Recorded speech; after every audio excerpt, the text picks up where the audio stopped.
Good morning and hello and welcome to the Arsenal BiteSize Podcast. I'm back at FPL Nima on Twitter, or X as they call it these days, joined by a very special guest, Hassan, on Twitter at HAFTBL.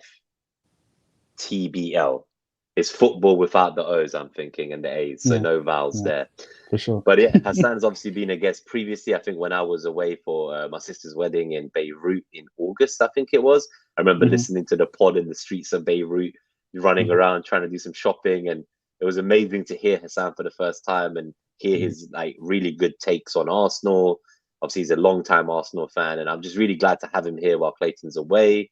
We're going to be reviewing the 2-0 win against Brighton at the Emirates, which was long overdue. I know they've been a bit of a bogey team for us at our stadium lately.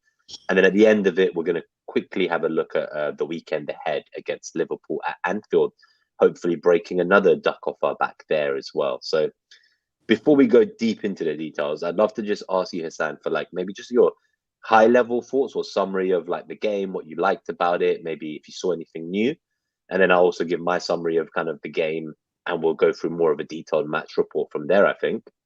So the game itself, I was really impressed, especially on the second viewing.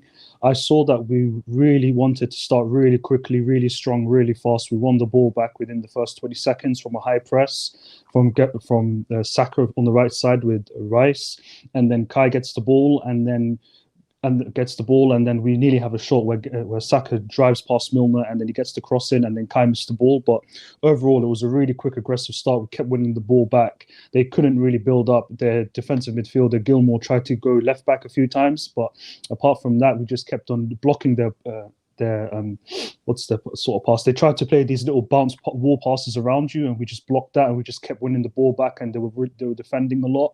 And our final action, especially in the first half, wasn't great. We missed some really really good chances, especially with Martinelli, where Mm. Odegaard plays a beautiful outside of the foot pass in behind Milner. Saka doesn't have to break stride. He plays a beautiful pass into Martinelli, but the defender on the rewatch did really well to stop him from scoring that chance.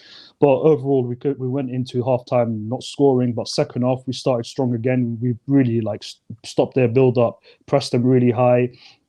They were trying to build up again, and then we kept getting the ball in around their box, but we kept taking an extra touch. That's the one thing I really noticed. We kept taking a little bit extra touch, and by the time we were ready to shoot, the defender was there, especially Dunk. He had a really good game, He had a but great game, didn't he? It yeah, felt like he yeah, was part of everything they yeah, did yeah, going forwards yeah. and He even was just defensively. everywhere. He was everywhere. He had an incredible game. I don't think he didn't deserve to lose in the whole Brighton team, but as a team they deserved to lose. But Mm. Donk, he didn't deserve to lose. But we eventually got the breakthrough after we got a corner from Saka. He plays a really really good in-swing cross, and Van Hecker he heads it backwards, and Gabriel Jesus, like all good strikers, anticipates at the back post. He heads it in. It's 1-0. And then after that, the game started to become a bit more cagey, become a bit more stretched, because Brighton they tried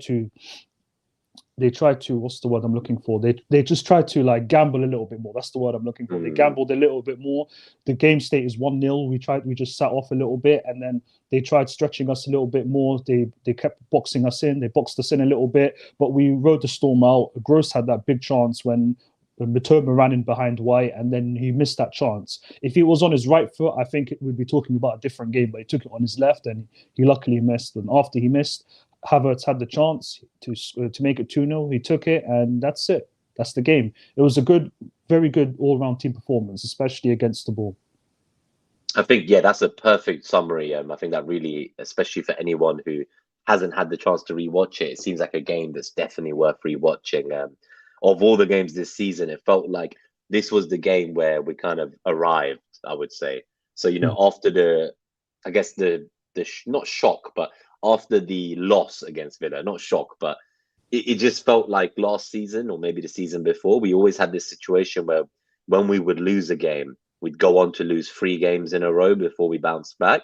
This season, after both Newcastle and Villa, we kind of put those right behind us and just immediately carried on and went Mhm. straight back for the For kind sure. of the challenges. So Mm. I think the first half, my thing, the only things I would add, because I think you've summarized it well, and then we'll go into more detail, is in the first half, it did feel quite frustrating going in without a goal at half time. Mhm. It did start to feel a bit like cagey, even though we were dominating proceedings and I think you were even saying like they basically had no shots on goal in the first half. I think we reduced them to 2 touches in our box in the first half. So it was a great dominant display. But I think what was different to this and earlier in the season, where we talked about Arteta was trying to go for control and we felt like the fluency up front was missing. This time it feels like the control is there. We've spent all season trying to get the control and dominate opponents and pin them into their boxes and suffocate them from having any chances. But we're actually starting to see some fluency in the attack, which we hadn't seen. So I think that's where the difference lies. Like, if we'd not taken our chances that we should have in the first half, say 2-3 months ago, I'd be nervous whether other chances would come. Whereas now it feels like the chances are coming and we're actually creating. And that's something that is like clearly different to say 2 months ago. Now, I was going to ask you, what do you think that, like, what is the cause of that? Is it that, you know, like the likes of Havertz and Rice, like, are they now settling into the new roles and what's being asked of them of the manager? Have they got better chemistry and, you know, relationships with the teammates? Is it the fact that, you know, Jesus and Zinchenko are back? Odegaard was carrying an injury, they say. He's now back, looks like his best as well. Is it just all those things kind of like aligning in one? Like, was it always going to happen? Or do you think those kind of charges from the FA, maybe that us against the world mentality, do you think that's added to it? I think it's that mainly, that as well, because I was saying during the season on Twitter, I said, once Gabriel Jesus, Saka and Martinelli get a run of games together, will eventually click, because in the first 3 months until the November international break, our attack kept changing. It was never fluid. It was always either Saka got injured, Martinelli got injured, or Jesus got injured, and we always had to just rotate. Sometimes it would be Trossard, sometimes it'd be Nketiah. He started a lot of games, actually. If you really think about it, he started a lot of games. He started a lot more than you would expect. As like a backup striker, right? Yeah, I think he started 7 or 8 of the first 10, 11 games or something. He started so many games. People were so frustrated with him, but I think they just forget that it's not his fault that Jesus wasn't able to play. Yeah. As I was saying to people, like, calm down. Once Saka, Jesus, Martinelli play at least 5 games in a row together in the league, we'll start to click, because we saw them last season, how much they gave to the team in attack. And also, I think Havertz is starting to really come into his own as well, because he's a lot more aggressive in his actions. Before, he was a little bit too passive because his confidence was so low. But it's I noticed as well at the end of the game was, Carlos Cuesta, our individual coach who helps the players improve individually. Did you see how him and Havertz embraced each other after he got subbed off? Oh, I need to go and check for that replay. Yeah, I didn't see. Yeah, they embraced each other, and then you can see Carlos Cuesta is really working with him closely, and Arteta is giving him a lot of confidence, and the players really trust in him. They really believe in him, and he's just making a lot more aggressive. He's just a lot more aggressive in his actions and how he takes the ball on the turn, how he's passing the ball, because his passes were lacking zip and conviction. Now he's passing the ball with conviction. He's making so many good runs in behind, from in between the fullback and centre back, and he's always making that run. So I feel that's helping us all. And I think Rice playing 6 as well, because he kept playing 8, he kept playing 6, he kept playing 8. He was never like getting a run of games in a certain position. But now he's playing 6 long term. It's just helping our press a lot more, because we know, because the players know he's just so incredible physically. The back four can trust him as well, right? Yeah, the back four can trust him. Yeah, and White knows he can go as well, even though he's physically in trouble right now. I think he's injured. White can go, Zinchenko can come in, and I think Odegaard dropping deep as well, because when he drops deep, we can get the ball into more dangerous positions, and our attackers are set in the final third, ready to make a dangerous action. So I think it's a combination of things. And also, you said the Newcastle fiasco with the referees. Yeah, the referees and the FA charge that they couldn't prove anything. Yeah, exactly. And I'm surprised how Arteta managed. I thought he was going to be banned for Anfield. When I heard the hearing update was coming, I was like, they're going to do us. Then I hear we got a criminal lawyer, and like we went to court, and there's a 40-page dossier, and they're basically they treated Arteta differently. If other managers said this, they wouldn't have been charged. I'm like, wait, what? And then he said disgracia means like an injustice, even though he's clearly said on Sky Sports it's a disgrace in English. We know what he meant. The funny thing is, apparently in the footnotes of the document, it then says that he said to them in the case, like, it was a miscommunication between me and the club. I meant disgrace. I was just thinking to it's so myself, funny. yeah, like we know that Tony said it. Like the whole world saw how he said it. He said it's embarrassing. It's a disgrace. That's what it is, a disgrace. We know He's what like, he oh, meant. he's like the best league in the world, and this is Yeah, the level of yeah, officiating. I don't want to be in the hands of other people. So we just knew what he meant. So like, I don't know how we got away with it. And then I think also our season was drifting a bit because, as you said, we were just going for control. We were getting results by, in a way, fine margins because our defense was so good. All we had to do just score one goal, and It that's was it. always like So you can win by just one goal, one yeah, clinical moment. You might not create much in the game, yeah, so it didn't feel sustainable for a run into May. yeah, Like all exactly. that, like by May, the gas would be gone. I would think, like, Yeah, and it also exactly. feels like I don't know if there's anything in this, but I've been saying this, and I'm not sure if Clayton agrees with me, but I've been saying that I feel every team who plays us this season, Hmm. it's like their cup final. Like Yeah, you'll yeah, see yeah, yeah. these teams, like whoever they are, they could be 20th in the Prem.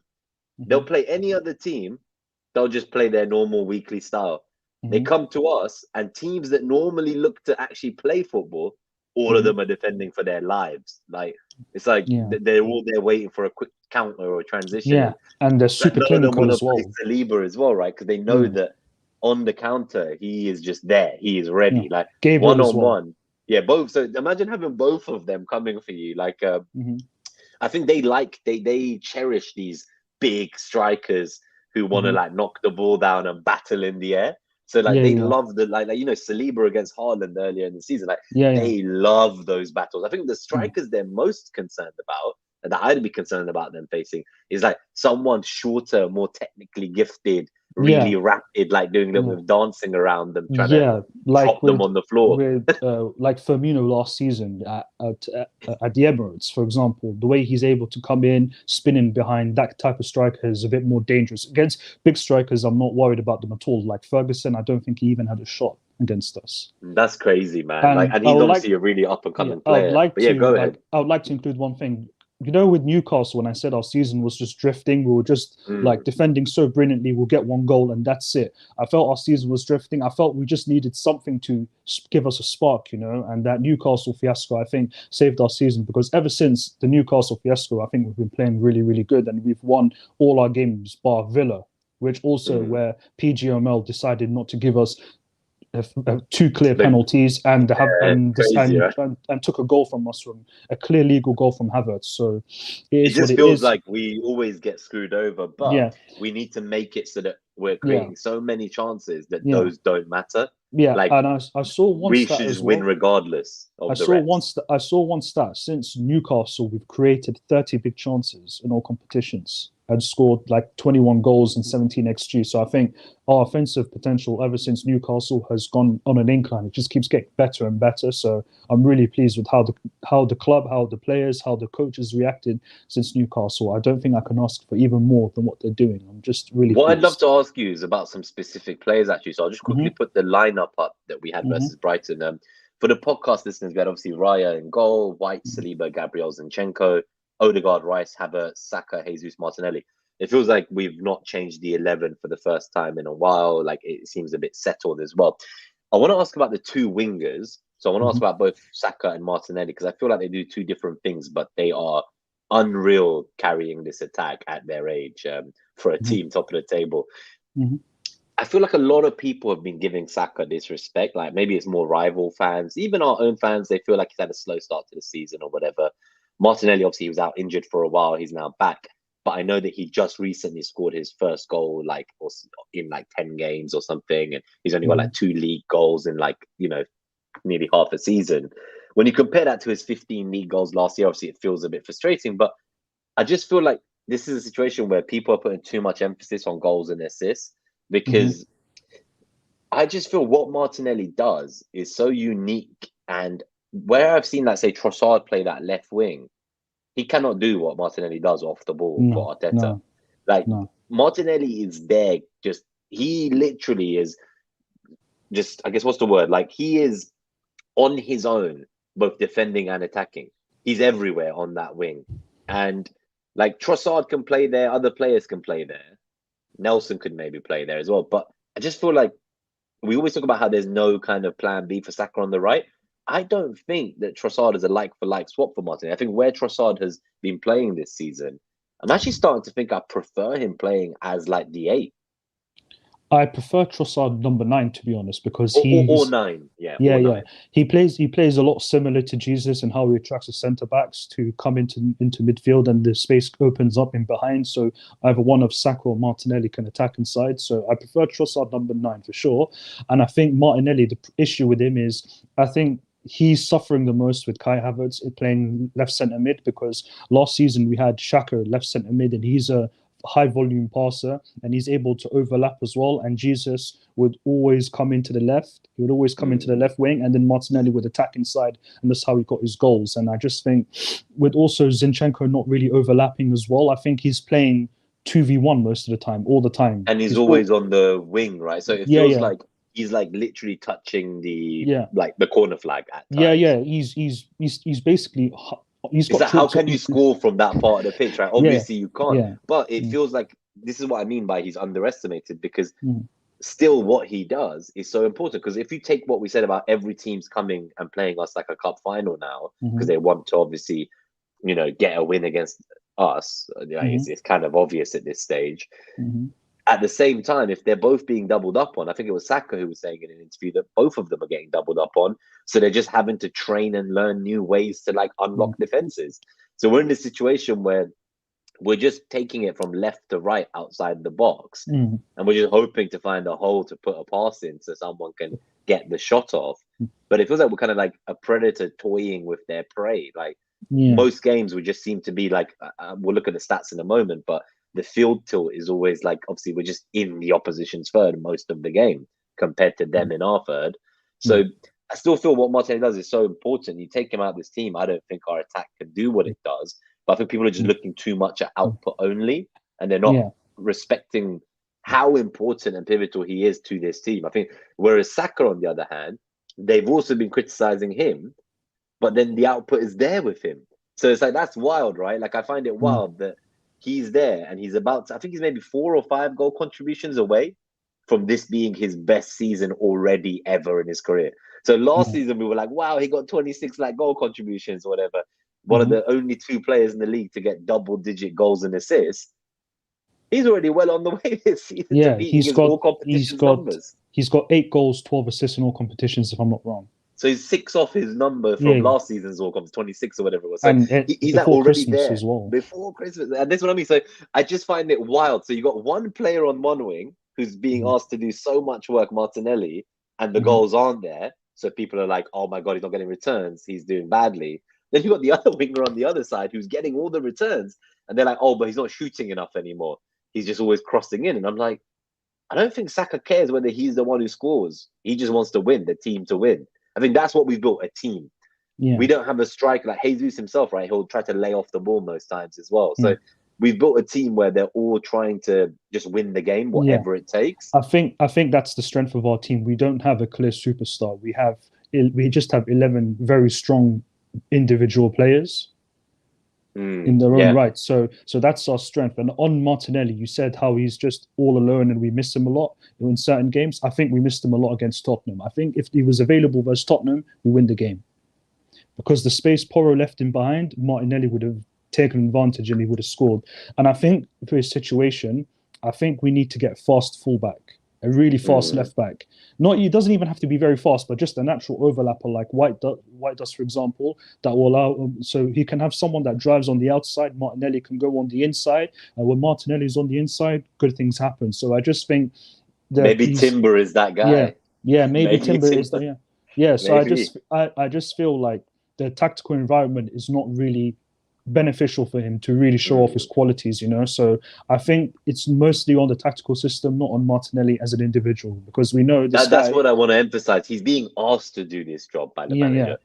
He could just go and stand in the middle of the box if he wanted and try to get more goals, but he's got an important job to do.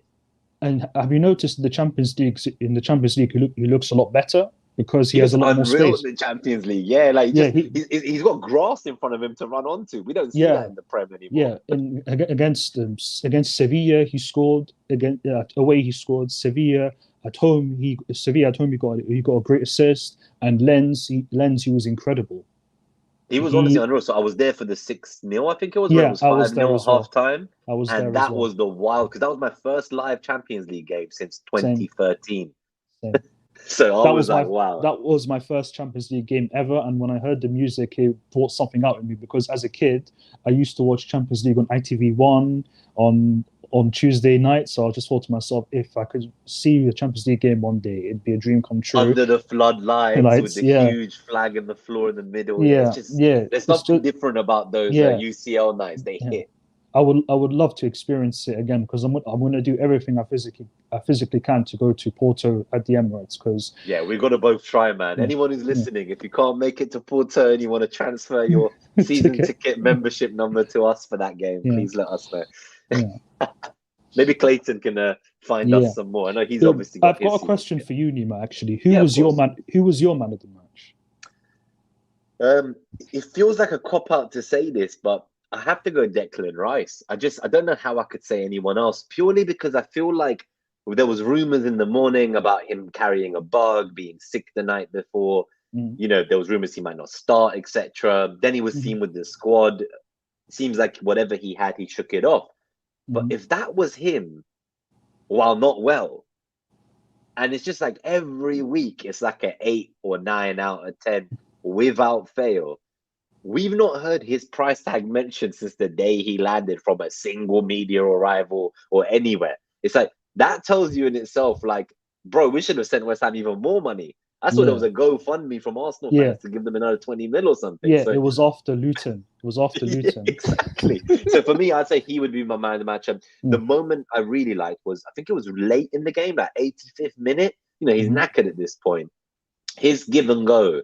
I think it was with Zinchenko, maybe. Yeah, it was. He was kind of side. all the way in the left side. He gave it to him, one touch, collected it at halfway, pushed it past Gross, who Gross knew at that moment he had no hope keeping up with him. And the next thing you know, there's like an attack starting. And I'm like, how are you doing this in the 85th minute while you were supposedly ill and might not even make the game? Like, yeah, I also think he's fully fit now because there was rumors when he first came to us that he had a calf problem, and then he had a back problem against Tottenham. He was very uncomfortable from minute one, Arteta said. So ever since then, and he had strapping on his back after games, during games. So I feel like ever since the international break, I think he's 100% fit now, and he's just been playing better and better and better since the international break. So for the November international break, sorry. So I feel he's 100% fit, and we're just getting the best version of Rice now. And I think there's a lot more to come because this is a generational player. It feels like this is like something none of us expected. Like, even though I know he's done well, I just feel like it's only just the start of this. Like, this is a guy who could go on to, like, become a legend here if all goes well and we win the silverware that goes with that. Like, he feels like he's like the kind of player where I look at him and he's like the nucleus of the team going forward. Like, I know we're going to have to replace a lot of our central midfields. It sounds like in the next 18 months, like 6 to 18 months, all of El Neni, Jorginho, and Partey will be replaced in 6 to 18 months time span. So with that in mind, we're going to be in the market for a few more CMs in the coming years and windows. But Rice is like the first one in who's supposed to be here for 5 to 10 years, hopefully, like if all goes well. He signed a 6-year contract as well. So it shows from his side that he sees Arsenal as the place to be for his prime, So I think it's testament to him, right? Because obviously him and Eddie, they both got released from the Chelsea Academy. I think it was the same day or similar time. And when you get a setback like that in life, like whether it's football or just life in general, it's very easy to be down and kind of give up on your dreams.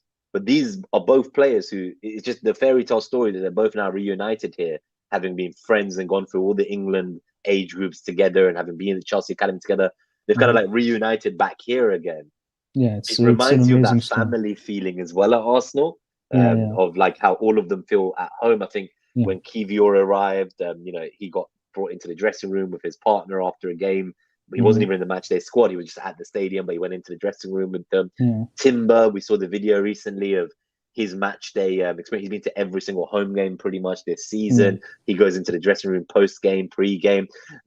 Everyone, even the injured players, they feel like they're part of the group. It's like this group is all going on a journey together, and they're all a family, and I love it. I think that's our biggest strength of our team. Again, it's just the family feeling, the camaraderie in the dressing room is believable. We don't have a superstar. We don't have anyone that's got a big ego. Everyone is the same. Everyone just wants to win, wants to work hard, get on with it. So that's just testament to Mikel Arteta and his management skills. If we were going to say any player apart from Rice, is there anyone else who you would want to kind of, I guess, call out as like a potential man of the match here? I would probably say one of Odegaard or Jesus, because Jesus, I don't think he lost the ball at all in the entire game, because his link-up play was brilliant. Like, he was just really technically secure, unlike Villa, where it's disappointing because I know his quality and I know how strong he is technically, but against Brighton, however, he was brilliant. And the turn he did on Dunk, where Havertz fired it into him, I just thought, wow, this is just different level, you know? You're right, by the way. Yeah, that's disgusting. For a striker, 36 out of 36 passes complete, 100% success rate. Yeah, because when I did the rewatch, I thought to myself, he hasn't lost the ball here. Like, every pass is really technically, it's really sharp, it's really clean, it's with the right weight. So I just thought to myself, this guy had a really, really great game. And I thought Odegaard, especially first half, was unbelievable. He had a successful dribble, 2 key passes, goal. Yeah. What more could you ask for? Didn't lose the ball in a single pass. I thought Odegaard, some of his passing, especially first half, was just wow. It's laser. Odegaard's pretty nuts as well. He had a 55 out of 59, 93% success rate with him. I do think his passing is like a laser, you know, it's really like a laser guided missile. It's with the right weight all the time, right speed. And also when you know he has a great game, it's like the ball sticks to his feet. If you go to games, you'll see what I mean. But that's the way I can describe it.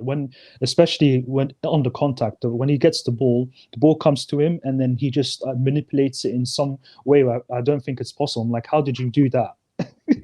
Do you feel that when him and Jesus are in the moment and they're kind of, you know, in their flow, in the zone, I feel like all of our other players, that's when their best comes out?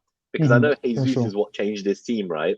It was like his arrival when he came, and him and Zinchenko were saying we should challenge for the title, and everyone laughed at them last summer.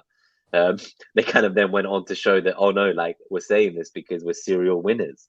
We've brought in more players with that kind of mentality. So you add in Rice to this. Now you've got this group, like this leadership group or kind of circle, I suppose, of the likes of, say, Zinchenko, Rice, who's a European champion, as a captain of his ex-club. You got Jesus.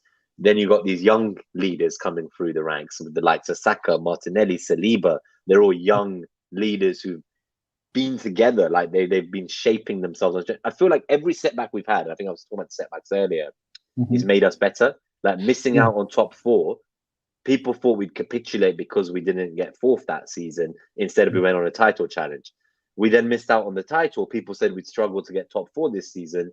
We're now back on a successive title challenge 2 years running. I don't even remember the last time Arsenal put 2 convincing title challenges together in 2 successive years. Exactly. I genuinely don't remember. Because I remember 7-8 was the last time before last season we challenged for a title. After that, we came, I think, 3rd or 4th. I think we came 4th. We had like the dodgy one where we came 2nd, but Leicester won convincingly, and Giroud scored 15 games. We weren't really in the run then. Yeah, we would have finished 3rd if Tottenham didn't lose to Newcastle. They did their job, Yeah, but we weren't convincing at all. So I'd say the last convincing title charge we had was 2007, 2008, and then after that, before the leg break, right? Was that Yeah. I think we only lost 3 games that season in the league as well, which was crazy. That was painful, man. That was a painful season. Obviously, there was the Invincible season. I think even the year after the Invincibles, I'm pretty sure Chelsea won that following season convincingly. So we finished 2nd, but I don't think we were like in a proper race. I think we finished like 10 points behind Chelsea that season. At least, yeah. It might have been even more. and our team was aging as well. So our team was aging as well. So I thought to myself, okay, that's maybe the end of our team, sadly, because football is a cyclical game, and Chelsea were young at the time. They were young at the time. And it proved to be, right? That ended up being the end of an era. Henry left. Then the next young cohort we built the team around, they all left with like Fabregas, Nasri, Cliche, like so many people left. You know, so every time we tried to build a team, they left. I did feel tough those years. But this time it feels different because we can keep hold of our best players and we can sign the best now. They're all signing extensions. Everyone wants to come. You know, there's talks of a big striker signing. I don't think it can happen in January, but never say never. No. Next summer, though, it looks like there's some big options on the table potentially for us. Yeah. I know we want some CMs, as we said as well. Yeah, we need yeah. another defender too, I think. I think we need another wide player as well, personally, just to stretch the pitch. Someone on the width. Yeah, because Martinelli's our fastest winger, and he's the only one that can stretch the pitch. Like Nelson, he's ball to feet. Trossard is ball to feet. Saka, as great as he is, he's ball to feet. I just want another winger that can stretch the pitch, that can really open his legs and really get going in behind, especially someone who can terrorize defenses. Yeah. Just because we're a possession team, we need in a possession team. The best way to attack is to change rhythm. You know, when you can change rhythm and surprise the opponent, you can score a lot of goals. So I would like. I love that. Yeah, get them to fall asleep for that 1 millisecond, just and then to get them comfortable. Then bang, just let go. Yeah, exactly. I do feel like on that note, the player that I would have loved to get in the summer, and I was really gutted we missed out on. I think he's starting to show himself in the Prem. Is Kudus. So he's obviously just like he got a brace, I think, last weekend for West Ham. Brighton wanted him too. We know how good Brighton's scouting team is. So I had no doubt once Brighton were also interested that this is a player here, like someone could unearth a gem for themselves. Because he was like someone who could play as an 8 and he could be Saka's cover at right wing. He was quite versatile. He could be a forward or a mid. I just felt like I would have loved to get him. We missed out on that. I know Mudryk we tried for. We tried for Rafinha. We've been trying for one of these wingers for a while, right? So I do think we wanted Neto in the summer as well. True. Neto. I know he had the injury as well. Yeah, Ornstein said we wanted him, but Wolves quoted us at 50 million, and we said nah. Yeah. Those prices keep going up though. Like people are asking for 100 mil now for these kind of. Do you know players. who else I really like in Brighton? I like Adingra. I like him. Oh, he looks like a nice, promising one as well. Yeah, he didn't have a very good game against us, but there was one action he did against Zinchenko, a really nice nutmeg in the first half. I thought to myself, whenever I watch him, I'm always impressed by him. I always think to myself, with Arteta coaching, he could be amazing. I think that's the thing, right? Like you look at certain players and you think they've come on leaps and bounds with Arteta. And it's not, I think it's actually a lot of the attacking players, surprisingly enough.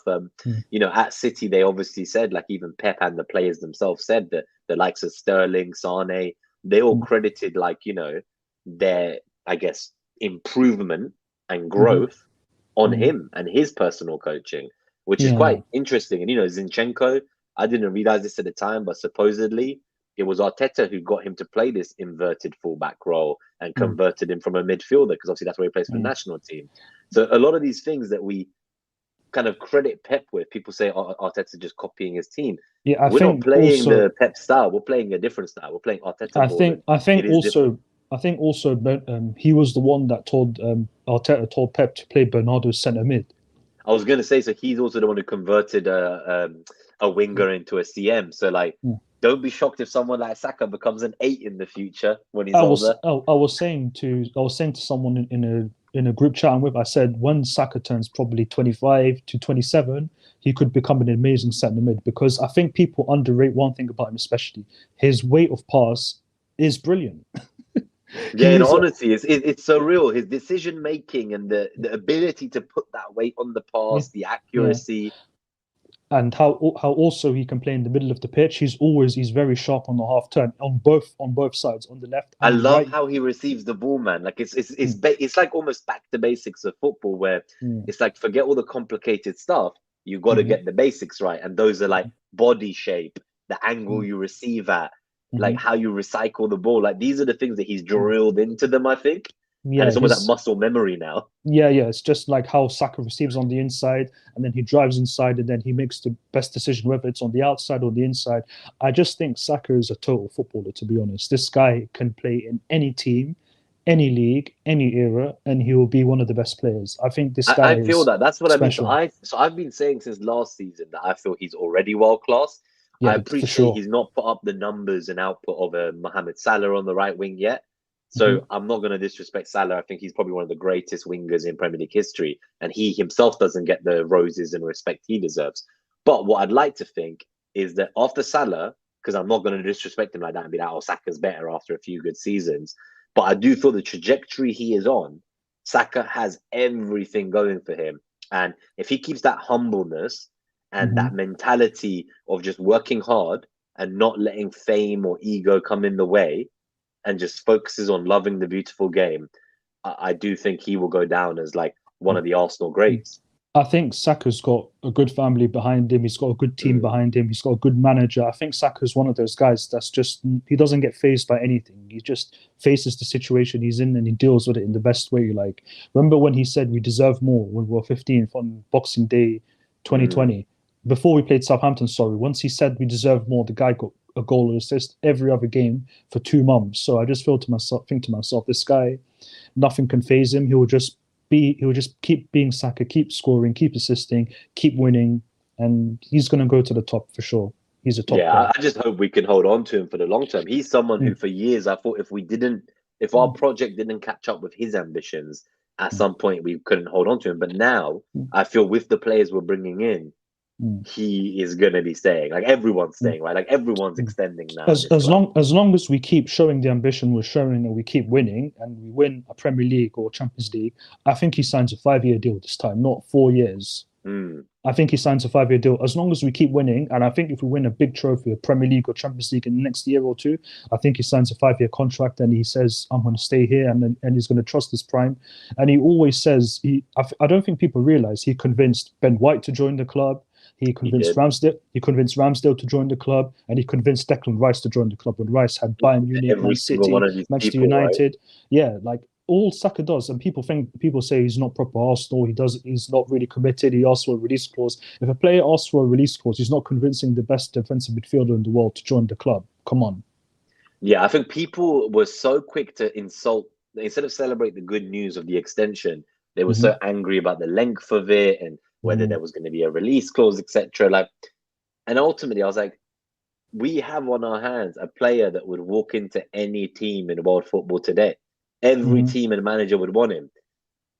Like, people were saying, "Oh, how can you offer him like 200k next extension in a couple of years? He'll want 300k." And I'm like, "Are you crazy, bro?" Like, they were saying the same to me about Saliba. They were like, "Oh, he's only had 1 season in the Prem. Like, why are you paying so much?" I was like, are you guys nuts? Like, these are like 2 players that would be the bedrock of any serious team for 10 years. I think Saliba was on a very poor contract. He was only on like 40k a week or something. Yeah, he was.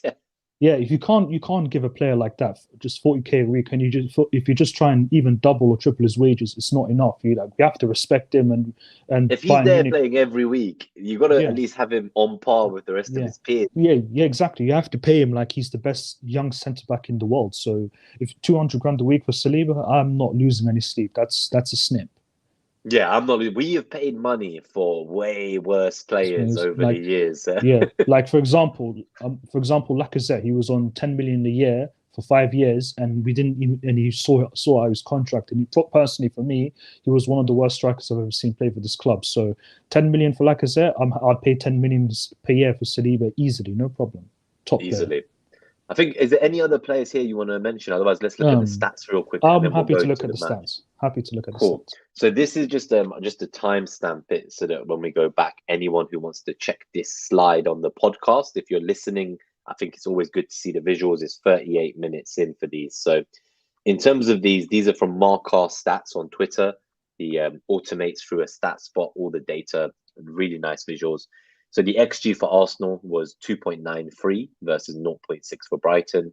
The expected threat was 1.92 for Arsenal, 0.86 for Brighton.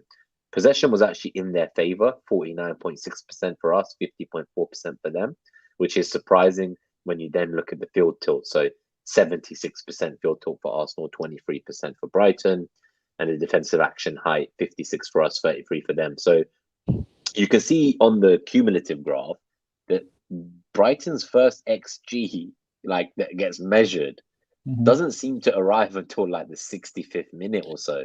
I think it was the Hinshelwood header. That's what I think it was, the Hinshelwood header. Like he was pretty good, to be fair to him. He's got a good leap for his size. For a bloke of his size, the guy can jump. So I think it was a cross from Gross, and then he heads it. And that was the first chance they had in the 60th minute. That's how much control we had. We didn't give them anything. We didn't allow them to build up. We didn't allow them to do anything. They were just defending a lot. I think De Zerbi said at the end of the game, we're not used to suffering like this. Yeah, they're just not used to it, right? And I think we were speaking before we went live that, Pep said that they have, Brighton have the best build up in world football and stuff. And this is a team that at the time, before this, think they'd gone 30. You said roughly. It was almost a 30, whole season worth of 30 games. games, 33 games. 30 Premier League games or so, Yeah. scoring in every single game consecutively, and then we Mhm. kind of killed that with the clean sheet. So that was the 4th longest scoring run in Premier League history. Yeah. That is crazy. Yeah. That's how often this team scored, like every single game, and we just shut them out at the Emirates. Yeah. And I couldn't believe it. It was honestly, that clean sheet to me meant so much because no one thought we could do it.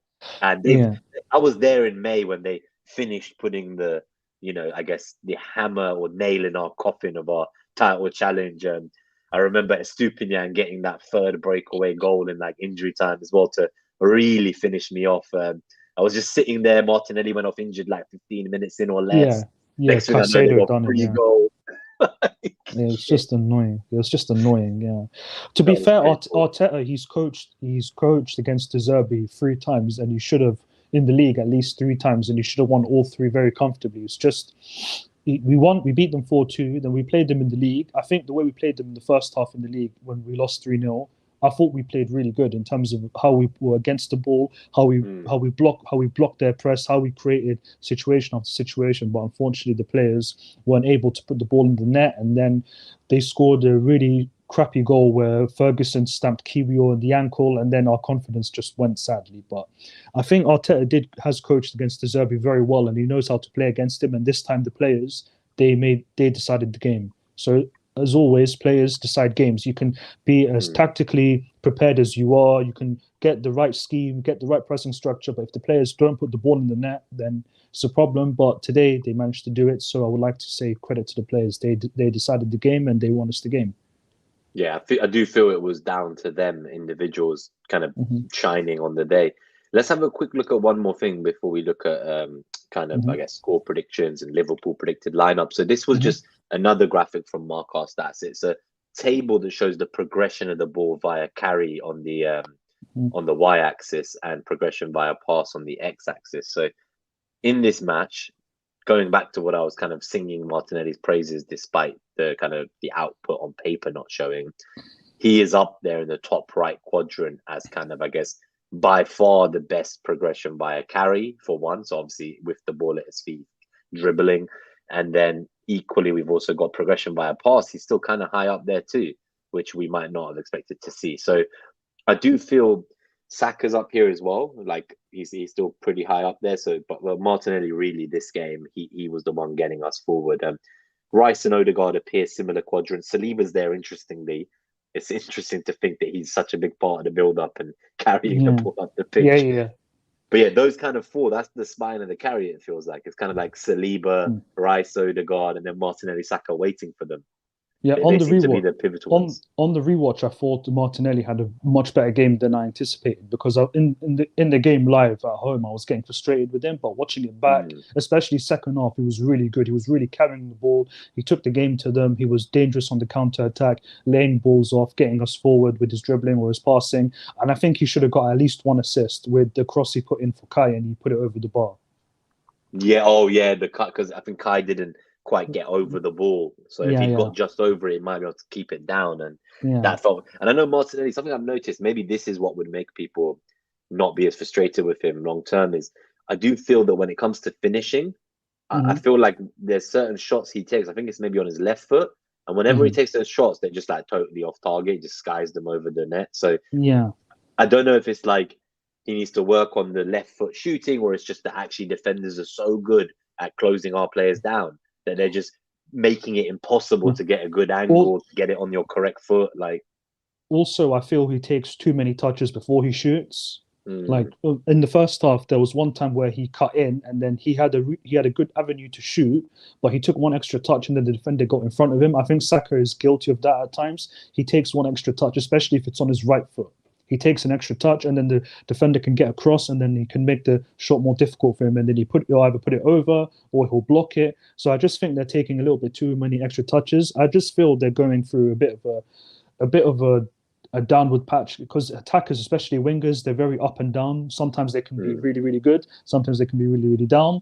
But because Saka and Martinelli, especially last season, they were so efficient in their final action, I just feel like they're going through a little bit of a down patch. But I do think they'll pick up at some point. I guess they were quite prolific Yeah, they were Yeah. quite prolific, and maybe we expect too much, thinking they can return every single Mm. game. Like, I think Martinelli overperformed his XG quite massively last season. I think he had 9 XG and he got 15 league goals. So 15 league goals, yeah. yeah, so I just feel like he's just on a bit of a down patch at the minute, but because he's got so much quality and so much credit in the bank, I think he'll get better as the season progresses. So I'm not worried about him at all. It's just a little coaching thing that Arteta can fix, or Carlos Cuesta, as we said earlier, can fix. Whenever he gets the ball on his left foot, or on Saka as well on his weak foot, just smash it. Just don't think about it. Yeah. Just smash it. Just smash it. That's all Yeah, you have no, to I do. think so. That's what I noticed, because actually, yeah, you're right. There was a moment where I remember Saka could have, like, he was trying to run at goal and he was near the 6-yard box, I think. And I believe it was Dunk. And Dunk was just happy to make sure Saka was forced to go on his right. If he could cut inside and go on his left, that would have been lethal. So you could just tell from Dunk's positioning, he made Saka pretty much run it out and then either have to shoot on his right foot from a really tight angle, which didn't quite work, or try to cut back. And I think that was the one where Saka then cut it back really nicely from like on his right foot, because he was like not comfortable to take that shot. He cut it back and then we just missed. I can't remember who took the shot, but I think he cut it back to maybe Odegaard or someone was at the edge of the box and they ran onto it and they just didn't quite work out. Was it Odegaard? He got the ball, then he ran across the box and then he got a shot off, and then Verbruggen made a really good save. Was it that action? Oh, I think it was the action where there was the really good save from Verbruggen. Yeah, that was the one. He's a really good goalkeeper, by the way. Yeah, he seemed. I'm confused that less was made of Brighton rotating goalkeepers than us. I think it's because of the size of the clubs. Because Brighton, like their players, I don't think people realize. I think they only won 2 out of the last 8 league games or something. They've had a really tough season. Yeah, they've not been the Brighton we saw last year. That's for sure. I think they've got a lot of injuries as well, unfortunately, for them. They do, yeah. I think Veltman, he went off with a knee injury. He tried to tackle Martinelli, then I think his knee went inwards or something. Hopefully it's not ACL, because he's a really good player, Veltman. So, and they've had no left back for months, right? Estupinian and Lamptey, they've both been out. So they have to play Milner there. They had to play Gross there. So it's just really, they've got a really even the attackers are out, right? Like Welbeck's been out for months. He was back into the bench for the first time in a while. March is out. He was huge for them last year. Did he have an ACL or? What, March? Yeah, did he have an ACL? I think so.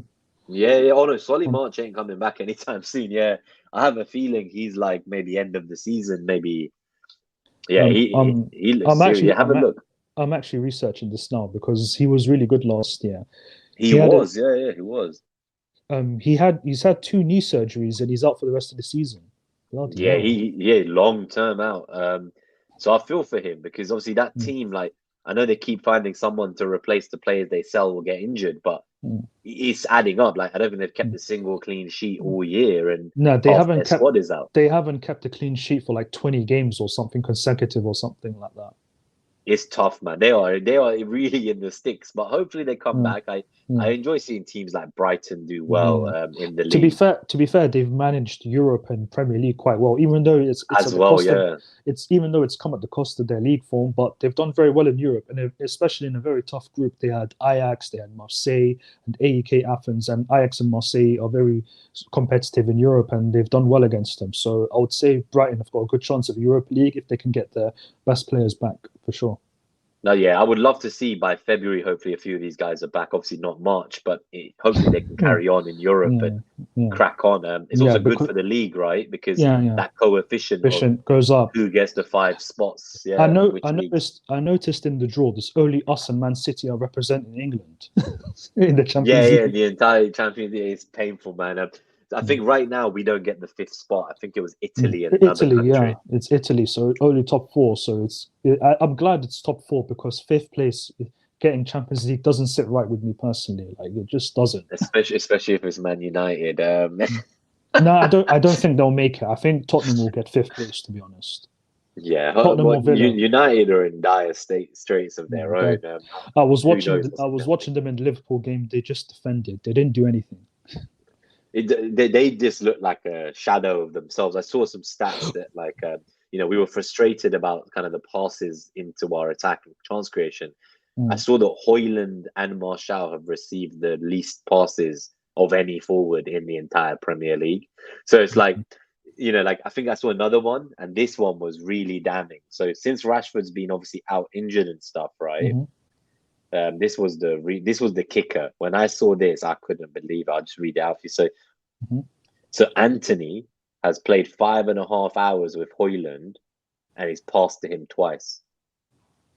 Allah, my in God. 5.5 hours of football. And that's your right winger. Yeah. And then Garnacho, who's playing the other wing while Rashford's out, he spent 7 hours on the pitch with Højlund, and he passed to him 5 times. No wonder the kid's struggling to score. This is what I'm trying to say. So you look at him and he is feeding off scraps. Like his 2 wingers have given him 7 passes combined in 7 hours of football. Like what the? So we thought we had it bad, but we should thank our lucky blessings. Let's go to the next game. Obviously, Liverpool. Now that we're talking about the Liverpool United game, it feels like a good time to talk about it. I'm not going to read the lineup again because it's the same. Obviously, I put the lineup on from Brighton again. Do you think there's going to be any changes to this team? Is there anything that you think is going to happen? No, but I think if Partey was available, I think Mikel would have played Partey number 6 and Rice left centre mid like he did at St James's Park. Because I think if Tomiyasu was fit, I think Jorginho would have played, and I think Rice would have played 6, and Tomiyasu would have played left back to deal with Salah again. That's what I think would have happened. But because Tomiyasu is not available and Partey's not available, it will be the same team, I think. Yeah, I tend to agree. I think the only thing is if Tomiyasu was fit, I think we talked about this before, I would have definitely seen him as someone who would play this game. Obviously, I think was it at the Emirates? Yeah, it was around October last year, so nearly a year ago now. I remember I was there live and Salah got subbed, I think it was the 70th minute or less. Yeah. He just got pocketed by Tomiyasu. And that was the first time Tommy played left back for us as well. Yeah. That was it. It was at 2-2 as well. Yeah, exactly. He got subbed at 2-2 when wanting to push for a win. They conceded like the draw. And we saw that a lot last season. Managers of opposition teams just subbed off all their attackers for defenders to get a draw. Especially away from home. It was crazy to think how good our defensive form was away from home as well last year. I think, I remember going seasons where we had like no clean sheets away from home in 19 games. And then last season, we're like the league leaders for away clean sheets. I think last season we won like 13, 14 league games away. Yeah, and then compared to Wenger's last season where we were despicable away and we only won 4 league games in 19. So it's just I remember a blessing. Those last few Wenger years, I used to always say to people because I was quite hopelessly optimistic about us. And I was always, any game we went into, I thought we could win. And any season that started, I thought we had a chance to challenge, regardless of how down in the dumps we were. I realize now that was delusional, seeing how much better we are now. But in those days, I remember always thinking if we just fix our away form, we can win the title. Well, yeah, when you're only winning 4 out of 19, there's a lot to fix. Yeah, in Wenger's last season, I don't think people realize we won 15 home games in the league. 15. Yeah, we were unbelievable. This is what I mean. It just felt like away something happened to us. I don't know what was going on. The thing is, if we only won 7 or 8 or 9 away games, we probably would have got top 4 quite easily that season, which is the most annoying thing. That is quite frustrating, isn't it? It's like knowing that thing let us down. But I do feel this team is breaking down barriers in the sense that they're getting rid of all the old records, historical records, everything the teams winning at the Etihad, we need that next. Winning at Anfield, we need that next. So these are things where once it starts to get too long, where last year we win at St James's Park, or we get revenge for the year before where they destroyed our top 4 hopes. So I feel like every season now, this last weekend, we finally beat Brighton at home after a few attempts. It's bit by bit we're getting there. We don't want these kind of records. I think we play at our best when we got something to prove. Last year how we beat Tottenham 5-1 home and away when they took away our top 4 hopes. How we beat Newcastle. How we finally beat Liverpool. I just think whenever we have something to prove and we need to play on the edge, we need to prove something. Even how we played in Champions League in the group stage. You see how hungry our players are, how desperate they are. They want to do well in the Champions League. I just think whenever we play with that something to prove that the edge. Even on against Brighton, you saw Arteta on the touchline, how animated he was, how hungry he was for the win, because I'm sure he was aware that people were saying De Zerbi has the better of him, De Zerbi's a better manager than him. You can just tell he wanted to leave one on De Zerbi and get the win against Brighton. So I just feel like when Arteta feels like that, when the players feel like that, I just think we play at our best. So I'm hoping we go into that sort of mindset against Liverpool, because for Saturday, right? After how close we came last year. Yeah, I feel like obviously both teams could have won that game. So I'll say a draw was fair overall. Mm-hmm. I would have been gutted to lose, and I think they would have been gutted to lose too. But overall, like I was speaking to a Liverpool fan just yesterday, actually, and I said to him, I'm not sure about the weekend. And he said, I don't know, man. Last season when you guys came to to Anfield, it was a very different Arsenal to the ones that have been coming to Anfield for the last decade. It was like, it was serious. And they've got some major players out, right? So just speaking of them, so this was their lineup versus United, 55 minutes in for anyone who's on podcast. So United versus Liverpool, they had Alisson in goal, Trent, Konate, Van Dijk, Tsimikas, Dominic Szoboszlai, I don't know how to say it properly, Endo, Gravenberch, Diaz, Nunes, and Salah. So obviously Diego Jota, he's a massive player against us. He really turns it on. So he's out, which is going to be beneficial to us. It feels like, I reckon maybe Gomez starts here instead of Tsimikas for more defensive solidity, but we'll find out, I guess. So that's one difference I see here. And if they do play Endo, I think he's going to get cooked alive. So honestly, I think if Liverpool play the way they did against United last weekend, we will not do what United did and basically not score.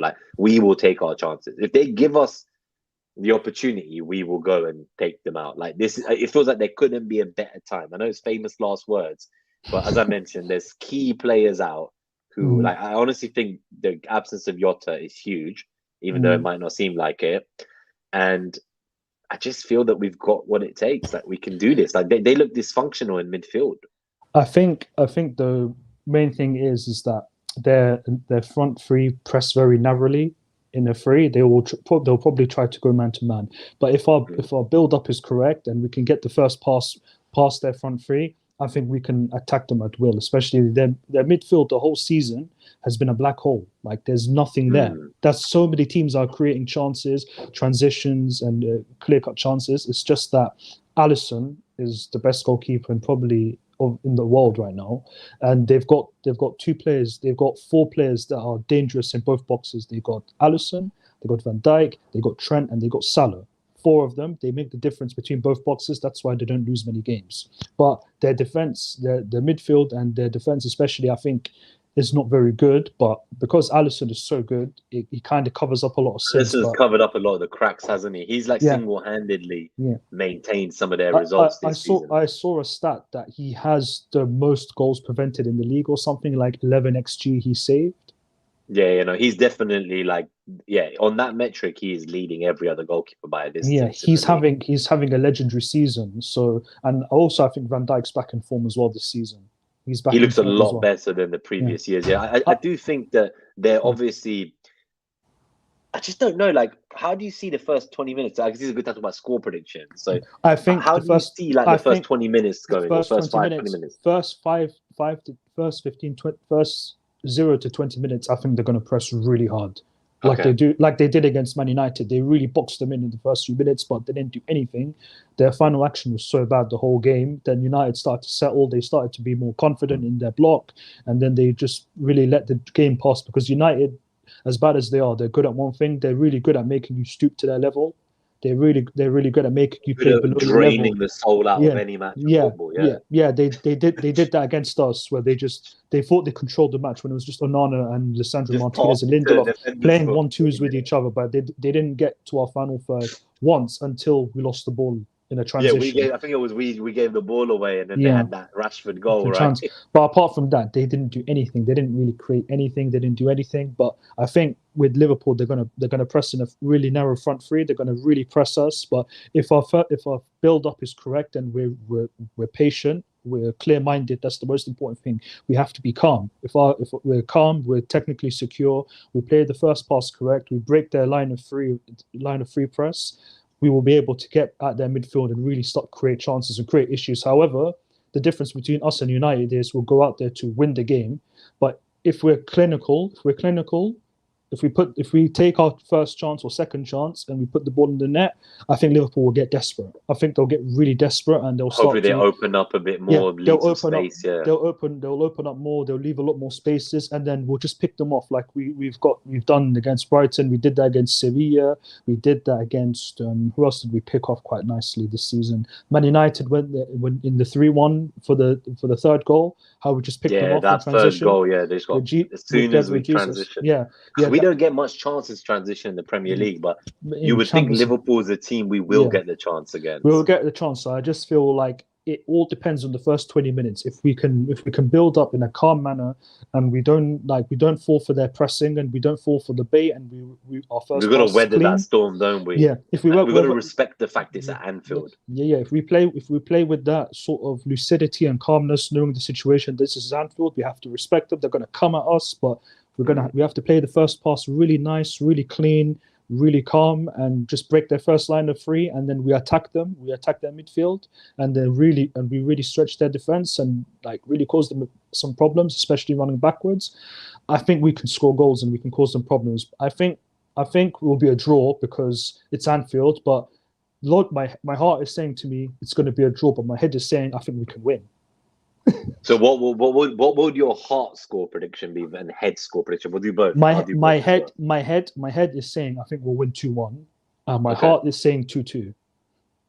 Yeah, that feels fair. I think if I was in your boat, it's funny because for me I think it's the other way around. My head is saying that we'll draw like 1-1, 2-2, but my heart is saying we're gonna get a clean sheet at Anfield and win 2-0. The one thing I realized yesterday, I was speaking to someone, they were saying we're going to Anfield with Saliba. That's a big thing. Oh, that's a very good point. We didn't go to Anfield. I didn't even remember that. Yeah, of course. Yeah, that's a huge miss. And Declan Rice is here now too, Rice. Right? And the thing is, Saliba can deal with any press. We saw in St. James's Park, he had like Gordon, Bruno, and Joe Linton really pressing him, and then he just kept breaking their press because he's so calm.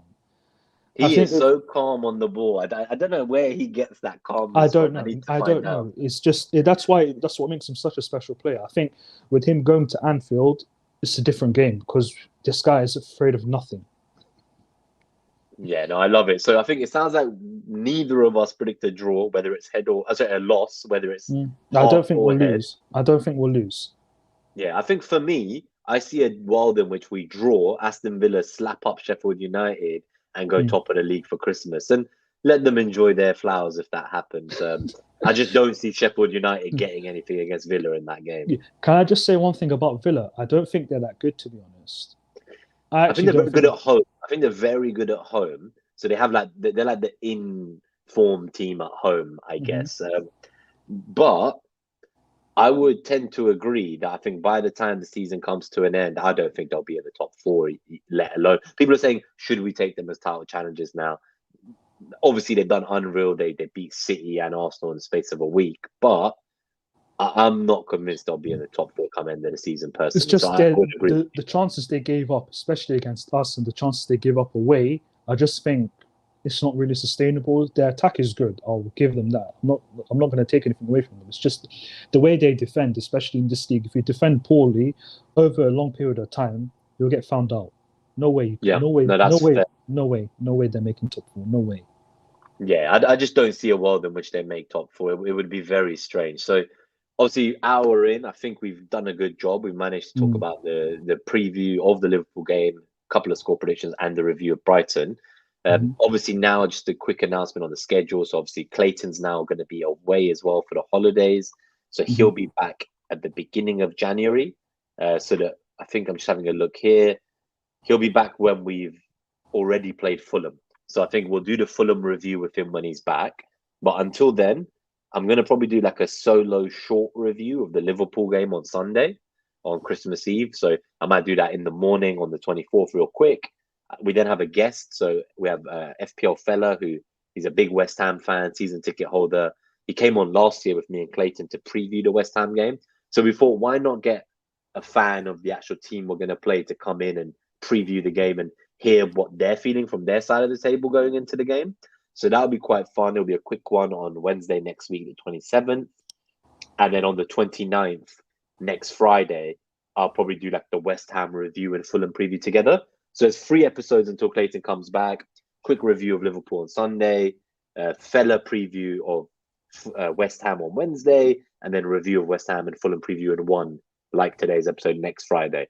So there's only a few episodes without Clayton now, but we will miss him. Hopefully we'll get an episode where all 3 of us, me, you, and Clayton, can obviously come on together. So far you've done the one with Clayton, the one with me. But we'll find some plans for the new year. Hopefully we can maybe do it around the UCL tie, maybe something to Porto. That could be quite fun. But guys, if you've enjoyed hearing from Hassan as well, you can find him on Twitter on @HAFTBL. There's a link to his profile in the podcast and YouTube description as well. But yeah, it's been amazing, Hassan. It's been a pleasure to have you here. Thank you so much for making the time to chat about the game and the team we all love. Any final thoughts? Any messages you want to say about our campaign ahead? Any thoughts about how it's going to end? I've covered what I need to say. It's just wish us luck for Liverpool because we're going to need it. Yeah, I think let's get through Liverpool, then we can talk about, do we think we're going to win the Prem or Champions League? I think it's a bit premature, those discussions. Maybe next year, see how Liverpool goes. Let's then talk after the UCL catches starts again, and we'll see where we feel we're at in February, right? For sure. Important few months ahead. All right, well, lovely to see you, Sam. Good to see everyone. Come on, you Gunners. On to the massive game on the weekend.